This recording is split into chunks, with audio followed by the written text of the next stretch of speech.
गुरुदेव बहुत समय पहले से ही सन्यासी थे।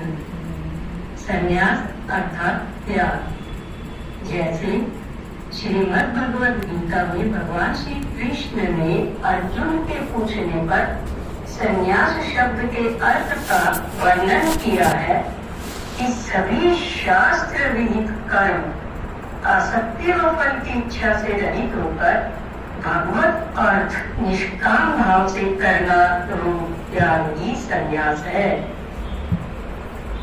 इस दिन तो श्री गुरुदेव ने संतों की आज्ञा स्वरूप व भक्तों के प्रार्थना आग्रह का सम्मान करते हुए केवल बाहरी रूप में शरीर पर संन्यास वस्त्र शास्त्र विहित विधि से धारण किया था, जो परम शुभ कार्य परम पूजनीय कैलाश आश्रम के दशम पीठाधीश्वर जी महाराज द्वारा हरिद्वार में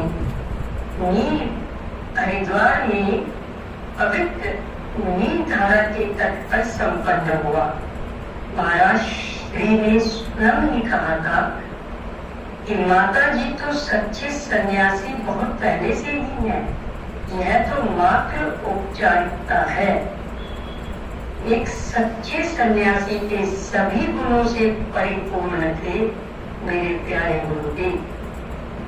जैसे श्रीमद् भगवद गीता के अध्याय 15 के श्लोक 5 में सन्यासी के लक्षण वर्णित हैं कि निर्माण मोह चित संग दोषा अध्यात्म नित्या विनिवृत्त कामः द्वंद्वैर विमुक्ता सुख दुख संज्ञेन तच्छत्यमूढ़ा पदमव्ययम् तत्।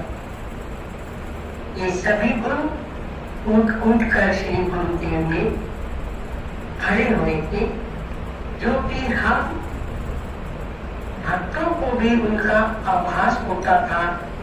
हमें भी हर क्षण ये अनुभव होता था जब उनके दर्शन करने के लिए जाते थे तो बिल्कुल मान मोह से रहित होते थे। उन्होंने उनका जीवन मान मोह से रहित और उनका मन और इंद्रियों से संयमित शरीर आसक्ति दोष से रहित सभी इच्छाओं से रहित और आत्म साधना में नित्य निरंतर अपने निज स्वरूप में स्थित रहते थे। फिर भी गुरुदेव अपने रहते हुए भी हम सब ने ये अनुभव भी किया है सब। फिर भी गुरुदेव अपने संतों के जैसा संतों के आदेश के अनुसार वो अपने सभी कर्म खुद भी निष्काम भाव से और इच्छा रहित होकर करते थे और भक्तों से भी करवाते थे।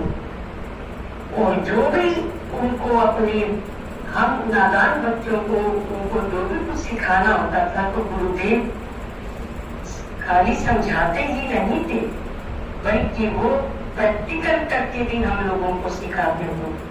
जैसे एक प्यारी सी माँ अपने छोटे बालकों को जीवन की शैली सिखाती है, ऐसे प्यारे शांत हृदय सागर के समान गंभीर तीनों तापों का नाश करके मन को शांत निर्मल व आनंदमय बना देने वाले प्यारे श्री गुरुदेव के चरणों में कोटि कोटि नमन, बार बार शुक्राना। ऐसे गुरुदेव जी का जिन्होंने हमें जीने की कला सिखाई और हमें आज भी श्री दीदी माँ के रूप में आत्म ज्योति दिखा रही है, निज स्वरूप बोध करा रही है। और महात्मा बुद्ध की तरह दीदी हमें अपदीपो भव का ज्ञान दे रही है कि अर्थात अपने दीप उत्पन्न बनो, अपने मन और इंद्रियों पर अपनी सजगता बनाओ और अपनी पकड़ को दृढ़ करो। अपने अच्छे बुरे विचारों पर दृश्य भाव रखते हुए दृष्टा भाव रखते हुए सजग हो जाओ, क्योंकि समय थोड़ा है, काम जरूरी है, मौका यही है। अपने मन के ऊपर सिर्फ 2 लाइनों में प्रस्तुत करते हुए मुझे तूने दाता, मुझे तूने तेरी माँ की बहुत कुछ दिया है, तेरा शुक्रिया है, तेरा शुक्रिया है, मुझे तुमने मांगी बहुत कुछ दिया है, तेरा शुक्रिया है, तेरा शुक्रिया है।